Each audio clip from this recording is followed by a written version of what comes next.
So our manager, Mauricio Pochettino, was in the stands for this game, Newcastle versus Chelsea, and he watched one of the worst performances that Chelsea have put out this season. I think he'd be glad that he was in the stands, to be honest with you, because if he was on the touchline, he would have seen firsthand how absolutely rubbish we were. But what I wanted to do today is just sort of have a bit of a debrief, a bit of a breakdown of how I feel in real time straight after the game. I've just finished streaming it. Make sure you tune in for the next streams. But what I want to go through is like what happened in the game. Where did we go wrong? And also like what does it mean for our season? Like it feels almost like it's a bit doom and gloom, like this is the end of the season now. Are the European places out of reach? And I want to get right into that. But before I get into that, I want to say one thing first. Newcastle United, unbelievable. They did make us look absolutely rubbish. And as far as we were absolutely terrible, they were brilliant. And to see the amount of injuries that they had, 10 injuries before the start of the game, You look at the squad they actually put out. Nick Pope in goal, Trippier, Lascelles, Shaw, and then Livramento. Miley, Grimares, Joel Linton, Almiron, Isak, Gordon. That's a good team, but it's also a team that we should be beating. It's a team that shouldn't be right up there at the top of the league in the European places, fighting for Champions League places. But it is. And so they've got something there that you can't really bottle. They've got something that you can't really put your hands on, put your sort of like your senses to. It's something that is like desire, togetherness, team spirit. They actually go into every single game wanting to win it. We saw that against PSG. We saw that in other results this season. They've been immense. And so I'm going to go into quite a few different things in this video about how shit Chelsea were and where we went wrong and the mistakes that we made. But more than anything, you have to give credit to Newcastle and the performances of those boys. They're more than the sum of their parts. And they actually put us, teams like us, to shame because they come out and they actually perform. Eddie Howe, don't know what you've done, don't know what your secret sauce is, but my God, you're a very, very good manager. And so, look, I had to get that out there. I had to give them their credit. I had to give them their roses. Congratulations to Newcastle. It was an amazing performance. But let's get into our performance. Let's get into Chelsea and how we set up in the game today. I think if before the game you gave me the lineup that we're looking at right now, I would have said, do you know what? That's actually like fine. That's solid. You had Badiashile coming in, you had Ugo Chukwu coming in, and then other than that, it was fairly standard, wasn't it? It was actually basically our starting 11. And so if you look at the team sheet and you look at the performances that we had against Spurs and Man City, you go, yeah, that's actually a decent lineup. The average positions is something that I've talked about a lot this season. I love this graphic. I use it all the time because I think it's really insightful to see how we actually set up as opposed to just looking at a team sheet, on the piece of paper. And what I saw from the average positions actually told me a lot about what I saw from the pitch today. The first thing that I'll call out is our centre-backs are so far apart. No wonder we were cut through 4 different times throughout the game. It's just ridiculous. I haven't seen that kind of width at all for us in the entire season. Like, it's ridiculous. And look, you can't really blame Badiashile for coming in, trying to do his best. I thought overall we had moments where he played very, very well. We made mistakes, but I thought overall in the rest of the game, he looked brilliant, and we can understand why so many Chelsea fans have been calling out for him to start. But there definitely wasn't that sort of like continuity between him and Thiago Silva. They did look like they haven't played together in a long time, and that's the truth, isn't it? Then you go forward and you look at it and you go, yeah, Ugo Chukwu, decent game. Didn't set the world on fire, and who expects him to? He's 19 years old. But overall, I thought he was okay. Enzo was his partner in the middle of midfield and again looked fine. But the problem is he's just come back from South America. He's played a really tough game against Brazil where Bruno Guimaraes was playing as well. But looked knackered and has looked knackered for a lot of the season. So you sort of go, how can we keep playing these boys? Yes, we've got injuries, but he's had to deal with more pressure, more games, more minutes than anyone. And so again, he just looked knackered. And then you go and you look at the wing positions, which were slightly strange today. You had Gallagher on one wing. It just didn't work, did it? Like him being out on that side, you lose all the ability that he has pushing forward, pushing through the middle of the park. And you had Cole Palmer there, who basically had a really quiet game, probably his most quiet game of the entire season so far. I don't think Sterling really had a massively important game either. And again, yes, he scores an unbelievable free kick, and yes, we do need to say that was unbelievable. But other than that, can you think of any other moments in the game that he was that good? I'm really struggling, to be honest with you. And then you look at Jackson. Jackson again has one of those games where he just looks like he's in no man's land, doesn't really get anything at all. And yes, that's service, but also he needs to be doing more. And then you sort of then go, going forward, does that then mean that Broja is the starting one? And yes, we've said that quite a lot of times. and it hasn't really happened because Broja's been injured over and over again, and Jackson has been the only consistent. And yes, he has had a few good games. He looked very, very good against Spurs. He looked very good against Man City. But is he doing it throughout the rest of the season? It's the consistency that's the key. And you can see why so many people now are shouting out for a number 9 signing. But overall, I don't think you can blame Pochettino for the team setup. I don't think he got it wrong, with the personnel that he chose and the formation that he actually set up with. All of those are fairly standard now. And so you can't really blame him for that. But what you can blame are some of these players today for their mistakes.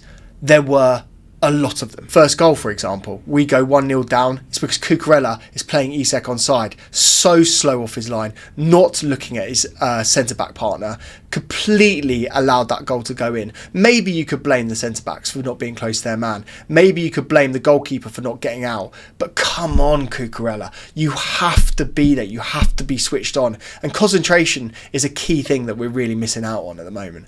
But we came back into the game 1-1 at half-time. I thought that was very, very decent.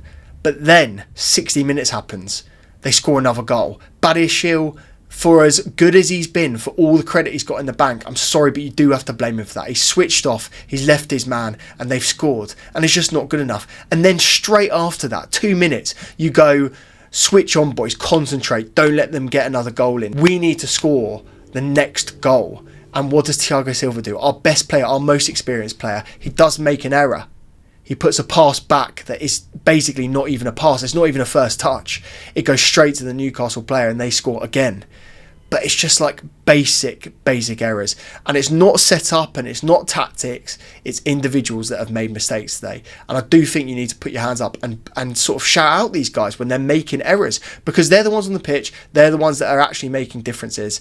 And you saw that today. And look, I think it's way too early to be questioning Reece James about whether he should be captain or not. All of that stuff is a joke, and anyone saying that classes themselves as a Chelsea fan is really unfair. Super unfair. Reece James is the only player that we get anywhere near being world class. Anywhere near.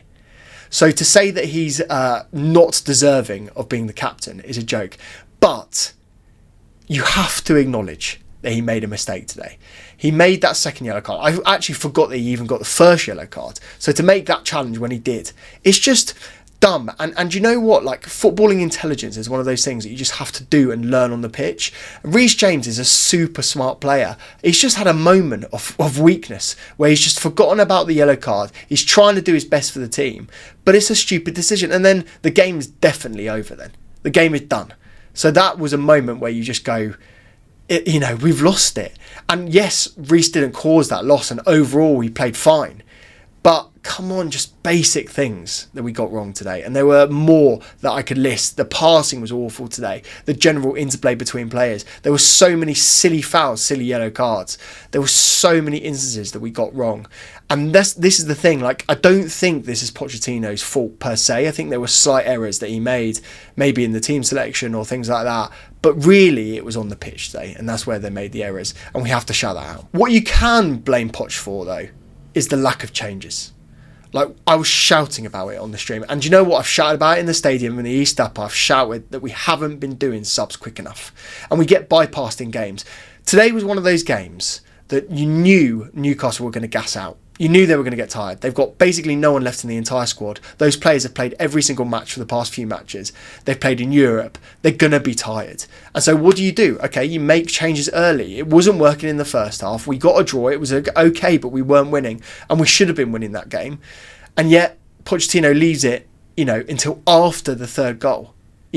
After the second goal would have been too late. But after the third goal, you're sort of going, what can these players that are coming on even do? You know that Newcastle are going to go into a low block. You know that they're going to be sensitive. And guess what? They didn't even go into a low block. They didn't even sit back. They didn't need to, because Reece goes and gets a stupid red card. They could go and attack, and then they got the last goal. So it's just like, maybe Poch is going to sit back tonight and realise that he made a bit of a mistake, because he didn't make the changes quick enough. And you look at when the boys came on, there was something there. Like, Mudryk did have a little bit of pace. He was mixing it up. Yeah, he didn't do anything, but he didn't really get a chance to, because he didn't have enough time. Broja would have been a perfect striker for this game. Yes, he's injured. I understand why he didn't play, but bring him on earlier, because he could have held the ball up. We could have been a bit more vertical. He gives us something else. They've got a very physical defence. We're not going to go over the top of them, so maybe we have to go through them. And Broyer's the only guy that's going to do that. So I just felt there were so many errors with the substitutions. And we really saw some sort of, I don't know, some inelegance with Pochettino today. Some mistakes that he made from the subs.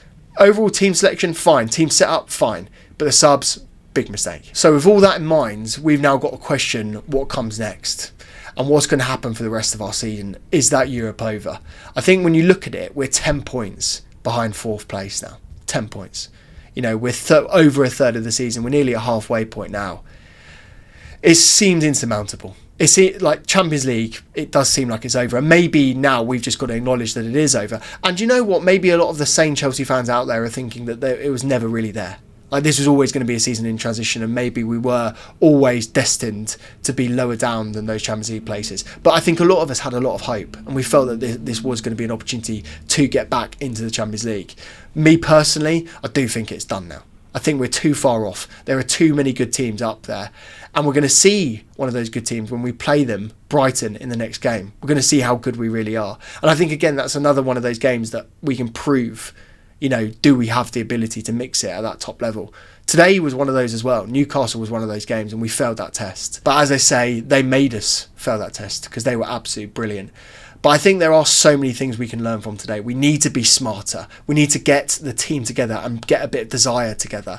And we also need to change things and mix things up differently when we're in the game, and we need to do that very soon. We need to learn from this and move on. We can't afford too many more losses in the rest of the season. But I want to know what you think. Is Europe out of our reach? Would you be happy now to just take the Europa League? Is the Europa League even going to be difficult with the teams that are up there, with your Brightons, Villas, your Newcastles, your Spurs? Like, they're all going to be up there. There are only a certain amount of places. I'm really interested to see what you think. So let me know what you think in the comments. I'll be in there. I'll be chatting to you guys. I think this is going to be a really tough and divisive video because there'll be a lot of people that are absolutely fuming about this performance. I am overall really annoyed, and I think there were opportunities for us to win this game.